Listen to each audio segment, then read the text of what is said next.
Je ne vais pas faire durer le suspense plus longtemps et vous dire que je ne suis pas admissible. Et ouais, c'est comme ça. C'est comme ça, j'ai envie de dire. Il y avait une chance sur deux, de toute façon. Euh, je me laisse pas abattre dans le sens où je sais à quel point l'agrégation est un concours extrêmement difficile. Ça, j'en ai parlé plusieurs fois sur la chaîne, me semble-t-il. J'en ai parlé à plusieurs reprises. C'est un des concours les plus difficiles en France et c'est l'une des agrégations les plus difficiles, les plus sélectives.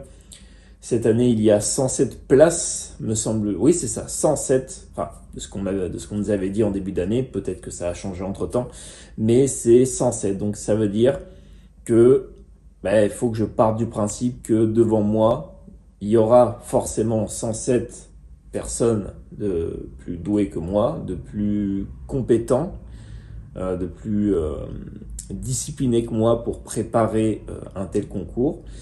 Je me laisse pas abattre également dans le sens où échouer à un concours, ça définit pas qui vous êtes. Ça peut sur le moment vous définir en tant que candidat qui a échoué, mais il ne faut pas s'arrêter à ça. À mon avis, franchement, c'est comme je l'ai déjà répété aussi, c'est comme un redoublement. Sur le moment, on peut se sentir nul, on peut se sentir moins bon, moins bien que les autres, mais franchement d'expérience, faut passer outre, faut passer au-dessus. C'est ce que je vais faire. Maintenant, il y a les résultats du CAPES qui arrivent. J'espère que ce sera quand même un peu plus, un peu mieux de ce point de vue-là. Et puis, si le CAPES ça passe pas non plus, voilà, c'est pas une fatalité. Je peux retenter. Pas l'année prochaine parce que voilà, préparer des concours c'est quand même très fatigant. Je vais me reconsacrer à la recherche avec le doctorat. Donc ça c'est ma priorité avant tout, c'est la recherche, la thèse.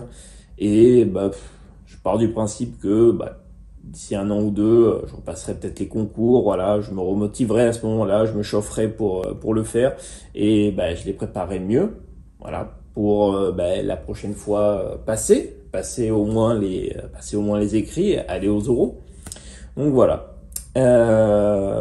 C'était une petite vidéo pour vous en parler. Si vous avez envie également de parler de vos résultats dans les commentaires, que vous soyez admissible ou pas, vous pouvez. C'est avec plaisir que j'échangerai avec vous. Vous pouvez également me retrouver sur les réseaux sociaux, @bazarhistorique, ça c'est en barre de description également. N'hésitez pas à vous abonner, à liker, partager la vidéo, on est bientôt 1000. Un grand merci à toutes et tous et bon courage à celles et ceux qui sont admissibles et surtout bon courage à toutes celles et ceux de l'Université Bordeaux-Montaigne qui le sont également.